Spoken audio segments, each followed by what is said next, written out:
Some of the products you have been buying at Loblaws, Sobeys, and Metro for years are quietly leaving Canadian shelves right now. And most Canadians will only find out when they reach for them and they are gone. Some of these are Canadian classics that feel permanent. Some are products your family has been buying for decades without ever questioning whether they would still be there next month. And the reasons behind each disappearance tell a bigger story about what is happening to Canadian grocery retail in 2026 that every Canadian shopper genuinely needs to understand. Here are 10 grocery items leaving Canadian stores before the end of April, and why this time is different from the usual quiet product discontinuations that happen in the background every year.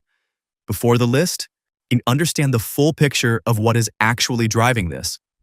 Canadian grocery shelves in 2026 are being squeezed from 3 directions at once, and none of them are temporary. First, the Canada-US trade war. When Donald Trump imposed sweeping 25% tariffs on Canadian goods in early 2025, Canada responded with counter tariffs on $30 billion worth of American products, a list that included poultry, meat, dairy products, fruits, vegetables, coffee, tea, and dozens of other grocery categories. Canada trades $72 billion worth of agriculture and agri-food products with the United States annually. That relationship, built over decades, deeply integrated, running on cross-border supply chains that most Canadians never thought about because they never had reason to, has been fundamentally disrupted. The Retail Council of Canada warned at the outset that Canadians would see price spikes and shortages. That warning has proven accurate. Second, major global food corporations are rationalizing their Canadian product lines. Canada is a large country by geography and a relatively small market by population. Distributing a product nationally across Canada, from Vancouver Island to Cape Breton, is expensive. Logistics costs are high. When a multinational corporation runs the numbers on a lower volume product in the Canadian market and compares the revenue to the distribution cost, the decision to exit is often straightforward from a business perspective, even if it is disruptive for Canadian consumers. That rationalization has been accelerating. Third, the Iran conflict and its global fuel and fertilizer disruption is adding cost pressure on top of everything else, pushing up transportation costs across every supply chain that moves food to Canadian shelves. The result is a Canadian grocery aisle that looks measurably different in April 2026 from how it looked 2 years ago. Here is specifically what is leaving and why each one matters. Number 1. Minute Maid frozen juice concentrate. And this one is not just leaving. It is leaving the Canadian market entirely with no equivalent replacement coming to fill the gap. Coca-Cola confirmed the full discontinuation of its entire Minute Maid frozen juice concentrate line in Canada, with production ending in the first quarter of 2026. The timing of this specific exit is devastating for the category, even because La Sonde, the Canadian company that was the other major supplier of frozen juice concentrate in Canada, had already exited the market in 2025. That means both major Canadian suppliers of frozen juice concentrate have now left within a year of each other. 2 major suppliers, 1 category, both gone. Gary Sands, Senior Vice President of the Canadian Federation of Independent Grocers, acknowledged to CBC what this means plainly.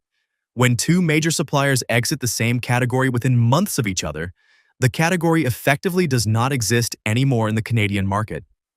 For generations of Canadian families who made orange juice concentrate on Sunday mornings, a product so embedded in Canadian domestic food culture it was simply part of what a Canadian kitchen stocked, this is a genuine, permanent loss.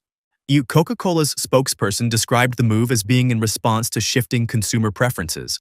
What it actually represents is a corporation deciding the Canadian frozen concentrate market is too small and too price-sensitive to maintain. You are the collateral. Number 2. Yves Veggie Cuisine. This is a Canadian story, and it deserves to be told with that framing. Yves Veggie Cuisine was not imported. It was not an American brand that came north for market share. It was built in Canada by Canadians, and it created the market for accessible plant-based meat alternatives in this country before plant-based eating was mainstream. It was Canadian before Canadian plant-based food was a category. Hain Celestial, the parent company that eventually acquired the brand, announced the full discontinuation of the Yves line in Canada in 2025. Our retail stores cleared remaining stock quickly. The brand that helped define Canadian vegetarian eating for a generation, the burgers, the deli slices, the meat alternatives that were in Canadian grocery stores before anyone had heard of Beyond Meat or Impossible, is gone from those shelves. What replaced it are imported alternatives at higher price points, manufactured outside Canada with no history in this market. The irony is that this is happening during a moment when Canadians are explicitly calling on retailers and manufacturers to support Canadian origin products. The Canadian brand exited, the imports remain. Number 3. Jersey Milk Chocolate Bars. More than 100 years, think about that. Jersey Milk was on Canadian shelves before the First World War. It was a Canadian chocolate bar before most of the living country was built. Mondelez Canada, the global confectionery corporation that owns the brand, discontinued Jersey Milk without a major announcement, without a public farewell campaign, without giving Canadian consumers the chance to buy one last bar before it was gone. It simply stopped being restocked. Mondelez has been systematically rationalizing its Canadian portfolio, and Jersey Milk fell below the threshold that justified continued production and distribution. The bar was not selling in volumes that justified the cost in a margin-pressured environment. From a corporate spreadsheet, it is a straightforward decision. From the perspective of 100 years of Canadian food culture, it is a piece of this country's culinary history being quietly retired while most Canadians are looking elsewhere. If you have a child who has never had a Jersey Milk chocolate bar, that is now a permanent fact rather than an oversight. Number 4. Several Cheerios varieties across Canadian grocery chains. General Mills confirmed the discontinuation of Honey Nut Cheerios Medley Oat Crunch, Chocolate Peanut Butter Cheerios, and Honey Nut Cheerios Minis from the Canadian market. The company is restructuring its Cheerios portfolio around a protein-focused line it believes has better long-term commercial prospects. What this means for Canadian families is not catastrophic in isolation. There are still Cheerios on the shelf. But the specific varieties being removed are the ones that had built loyal, habitual consumer bases, and parents who found the one cereal their child would reliably eat. Adults who had the same breakfast for 15 years. The discontinuation of a specific cereal variety sounds trivial until it is the variety your household depends on, and the shelf where it sat is now occupied by something different. General Mills made this decision based on portfolio optimization. Your breakfast routine was not a variable in that calculation. Number 5. Sunripe Juice and Snack Lines. Sunripe is a BC company. It was built on BC-grown fruit.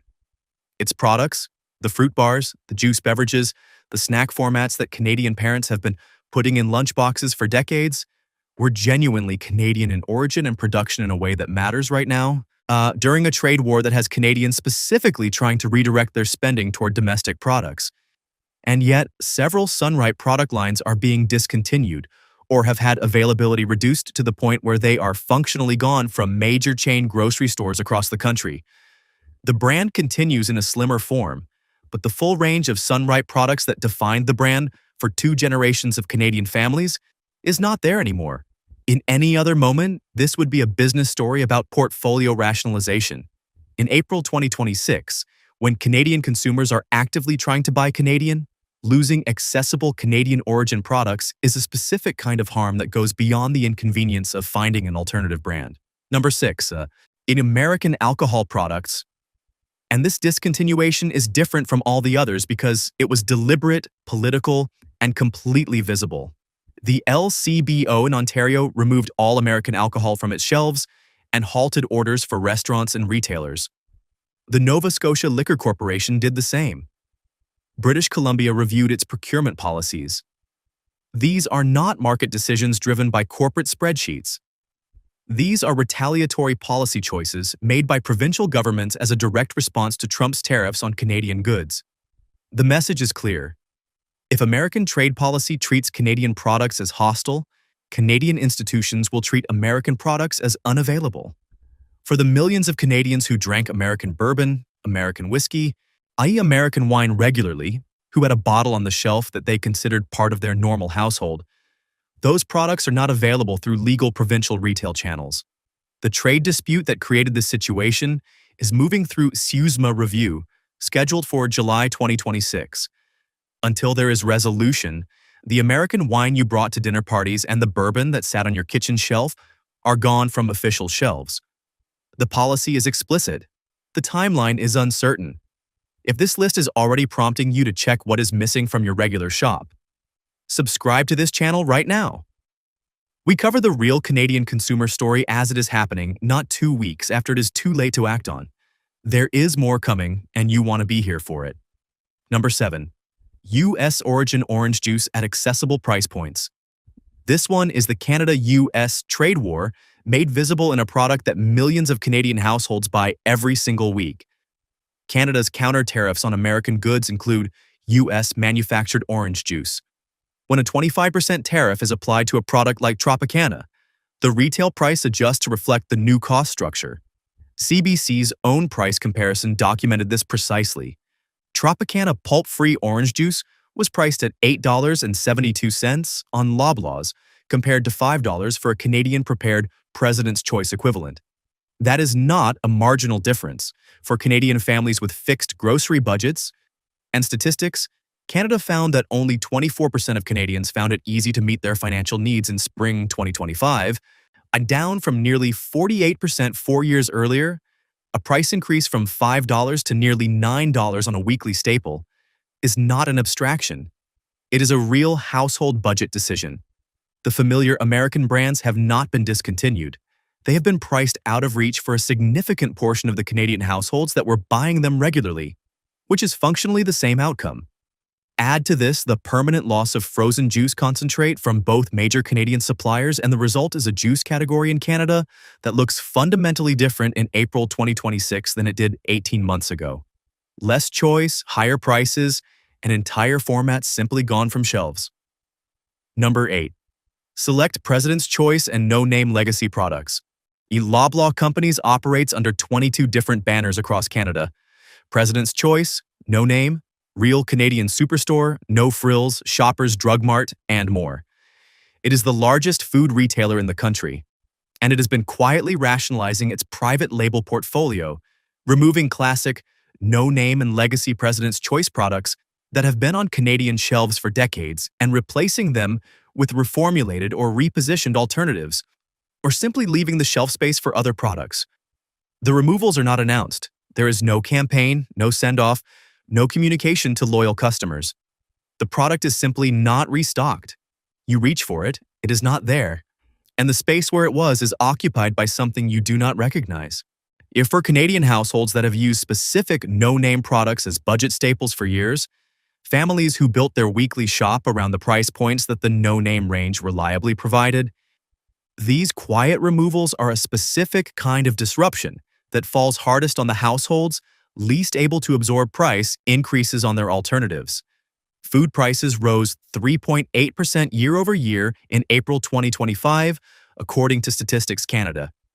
In that environment, removing low-cost familiar options without notice and without alternatives at the same price point is a real harm to real Canadian families. Number 9. PepsiCo product range reductions across Canadian grocery chains.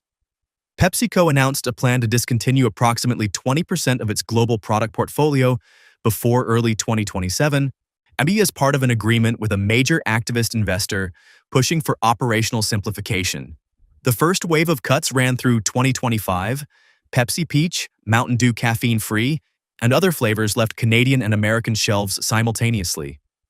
The second and larger wave is moving through Canadian shelves in 2026, and PepsiCo has deliberately not released a complete list of which products are being removed. This means Canadian shoppers are discovering the cuts at shelf level without advance warning on a rolling basis throughout the year. The scale of this matters. PepsiCo does not just make drinks. The company owns Lay's, Doritos, Quaker Oats, Gatorade, Tropicana, Naked Juice, and dozens of other brands that line Canadian grocery shelves. 20% of a portfolio that large across all those brand families represents a substantial and largely silent restructuring of what is available to Canadian consumers in 2026.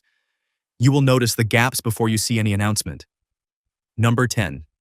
U.S. manufactured specialty and imported food products facing tariff-driven, effective withdrawal. This is the broadest category on the list and the one with the least visibility, because there is no single announcement, no single company, no single product to point to.